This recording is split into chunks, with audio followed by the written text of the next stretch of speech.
Hi, it's Helen from the Squiggly Careers podcast, and you're listening to one of our new series of Squiggly Shortcuts. These episodes are designed to be really short. They are designed to be very useful and to solve a problem that you might be dealing with right now. So, we are going to talk through some ideas for action that you can use straight away if this is a situation that you're struggling with. So, today's Squiggly Shortcut is on people pleasing.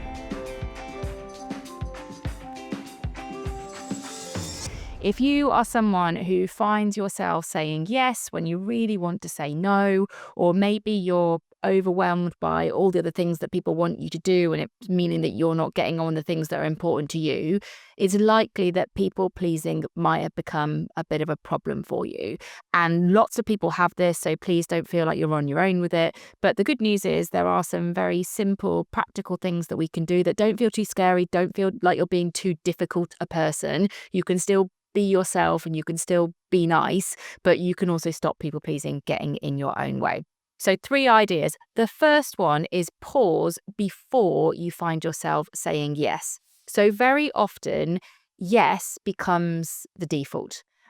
Yes, I can do it. Yes, no problem. Yes, I can get it fixed by the end of the week. Like, yes just becomes the immediate answer we say when someone asks us to do something. And what we need to do is to make yes more of a conscious decision. And the easiest way for that to happen is for you to create a pause. So a statement like, appreciate the request, let me come back to you once I've had a chance to think it through. Like, find the sentence that feels like something that you would say, but it basically is going to just buy you a bit of time so that you're not just saying yes by default, and it becomes a much more conscious decision where you have thought about the implications of it. So find your pause statement that you can just say rather than just accepting whatever it is people throw you away. So that's the first action.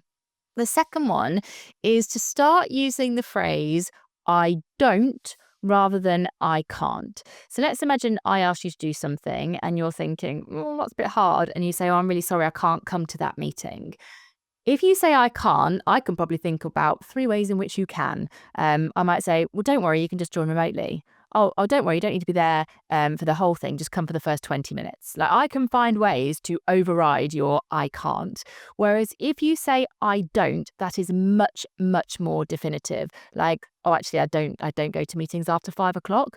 And you don't even really have to explain things. I would be wary of over explaining the reason why you don't do something. Or you might say, oh, actually, I don't take on, more than 3 projects at the same time. Like, it's just not something that I do. It's not how I work.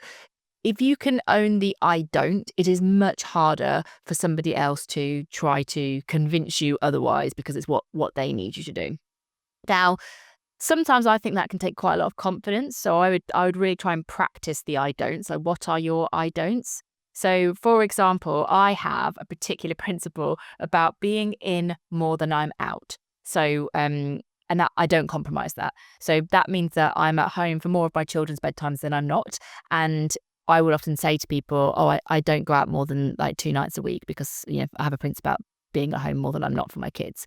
And people can't argue with that. They can't convince me otherwise. So just think about what your statements might be. I think it makes it a lot easier to say it and you're not having to think about it in the moment. And that links to the third idea to stop being a people pleaser, or at least to stop people pleasing getting in your way, which is to practice your personal no-cabulary.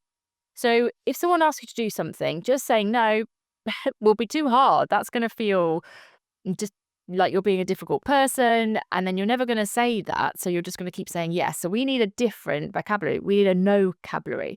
So instead of saying no, that might sound like not yet. So I'd love to get involved, but I can't do that yet. That could be a way. You could say, not me. That could be a different way of saying no. Oh, I can see why that needs to be done, but I don't think I'm actually the best person to do it. So not yet, not now, not me, not that way is another thing. Okay, so I know you want me to do a presentation. I think a different, more achievable thing to do would be to write a quick email with 5 bullet points and see if that's the way to move this forward. So not now, not me, not then. All those sorts of ways of doing things are ways that you can personalize saying no that might feel more comfortable to you. And if saying the I don't feels difficult, then I think sometimes practicing and personalizing your vocabulary can feel like an easier win.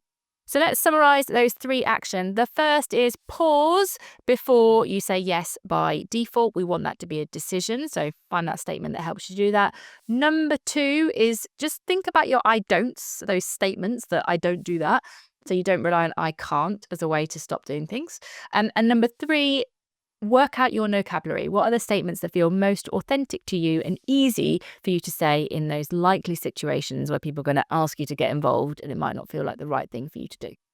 So I hope that has been helpful. If you've got feedback on this format, send it our way. We're just Helen and Sarah at squigglycareers.com. And we're back with our regular episodes on Tuesday, giving you a bit of borrowed brilliance and more Squiggly Shortcuts on Thursdays.